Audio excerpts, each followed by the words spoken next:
नमस्कार मंडळी, Aarav and mamma's किचनमध्ये सगळ्यांचे अगदी मनापासून खूप खूप स्वागत आहे। तर आज मी तुम्हाला कोणतीही रेसिपी नाही दाखवणार आहे, तर आज मी तुम्हाला दाखवणार आहे एक आयुर्वेदिक काढा। आणि आता सध्या थंडी आहे, सर्दी खोकल्याकरिता अतिशय गुणकारी काढा आहे हा काढा मला शिकवलाय माझ्या आईने आणि आज मी तो तुमच्याशी शेअर करणार आहे। या काढ्याचे नियमित सेवन केल्यामुळे तुमची रोगप्रतिकारशक्तीही वाढण्यास मदत होते। चला तर पुढे मी तुम्हाला ह्याचे साहित्य दाखवते। तर इथे मी घेतलेले आहे दोन प्रकारचे साहित्य, एक मोठ्यांसाठी आणि एक लहानांसाठी।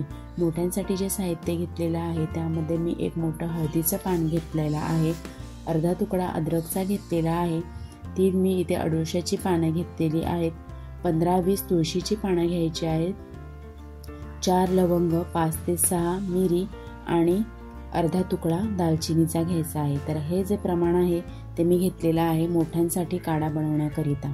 आणि छोट्यांसाठी जे घेतलेले आहेत त्यामध्ये मी इथे घेतलेला आहे अर्धा पान हळदीचा घेतलेला आहे, 2 छोटी पानं आहेत ती मी अडुळशाची घेतलेली आहेत, छोटा तुकडा, एकदम छोटा तुकडा असा आपल्याला अद्रकचा घ्यायचा आहे, 10 पानं तुळशीची घेतलेली आहेत मी, छोटा तुकडा दालचिनीचा, 2 मिरी आणि 2 लवंग। तर हे जे मी साहित्य घेतलेलं आहे ते वयोगट 1 ते 10 पर्यंत तुम्ही म्हणजे त्यांना काढा जर द्यायचा असेल तर तुम्ही हे प्रमाण वापरून काढा बनवून त्यांना देऊ शकता। जे सर्दी खोकल्यासाठी घरगुती हे मी तुम्हाला उपाय करून दाखवणार आहे। चला तर पुढे आता आपण काढा बनवायला घेऊया। त्यासाठी इथे मी गॅसवर पातेलं ठेवलेलं आहे आणि त्यामध्ये मी घेते 1 ग्लास पाणी। तुम्ही ते बघू शकता, इथे असा मी छोटा ग्लास घेतलेला आहे, तो मी भरून घेतलेला आहे 1 ग्लास पाणी। पाण्याला उकळी आली की आपल्याला सगळं साहित्य आहे ते पाण्यामध्ये घालायचं आहे। पहिल्यांदा ह्यामध्ये मी घातलेलं आहे अद्रक, ते चेचून घालायचं आहे, त्यानंतर लवंग, मिरी आणि दालचिनी ते देखील मी असं कुटून घातलेलं आहे बारीक। त्याला उकळी आली की आपण घालणार आहोत त्यामध्ये अडुळशाची पानं, ही मी हातानेच तोडून घातलेली आहे, तुम्ही बारीक देखील कट करून घालू शकता तुम्हाला हवंय तर। त्यानंतर घालूयात हळदीची पानं,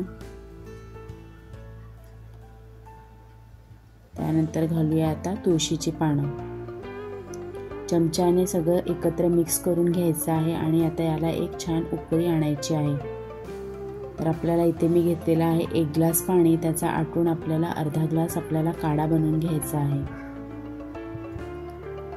आता मंद आचेवर आपल्याला एक 5 ते 6 मिनिटं चांगलं उकळून घ्यायचं आहे, म्हणजे सगळ्या मसाल्याचे अर्क या पाण्यात उतरतात। तर आता 5-10 मिनिटं अशी झालेली आहेत आणि मी आता गॅस बंद करते आणि हा काढा आहे तो एका बोलमध्ये गाळून घेते। आणि हा घेताना आपल्याला हा काढा आहे तो गरम गरमच प्यायचा आहे आणि दिवसातून 2-3 वेळेस तुम्ही हा काढा पिऊ शकता। हा काढा पिल्याने सर्दी खोकल्यापासून अगदी पटकन आराम देखील मिळतो। तर हा काढा मी असा गाळून घेतलेला आहे, तुम्ही ते बघू शकता।